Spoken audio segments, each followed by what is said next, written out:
Hey YouTube, Chuck's here. Just sorting out my hot end diode. So I've actually put a connector here so that I can just plug in, and I found that my thermistor cable that came with this hot end, this new hot end, was totally the wrong temperature. It was actually, I think it was 368 or 268 Celsius.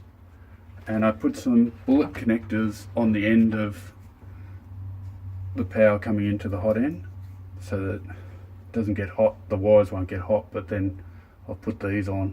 I think it's a bit overkill, but it does the job. Now with these, you can pop, all I used was, I'll just show you what I used. I used two of these, so just your standard cables. I popped them out, this up here, you lift it, you lift the bit of plastic and the thing will pull out that way, coming back. So I don't know whether you can see that. I don't think you will be able to, but yeah, where that the silver bit is, just underneath it's a bit of plastic that needs to be levered up, and then you pull the whole thing out, and then that'll go on to, and rip this thing out, and that'll go on to the end of this. And what I did was I glued, hot glued both of them together to make a connector, and then later on I put a bit of heat shrink over the top just to make it look nice and neat. And yeah, that's pretty well it. And that makes it easier to change out hot ends real quick.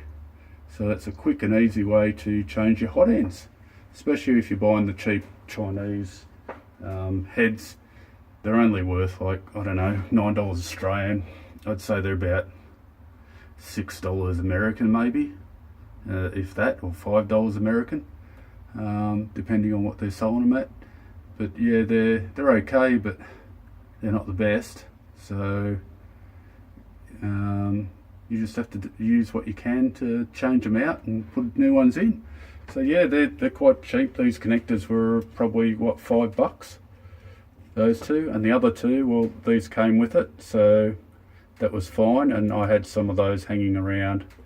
I can't remember the name of them. There's actually a name for those cables, but if you look on eBay you'll find them.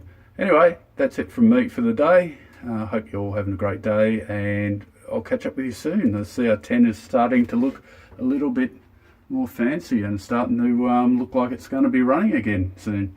It was running yesterday until it died. Anyway, we'll get on with doing stuff. Bye.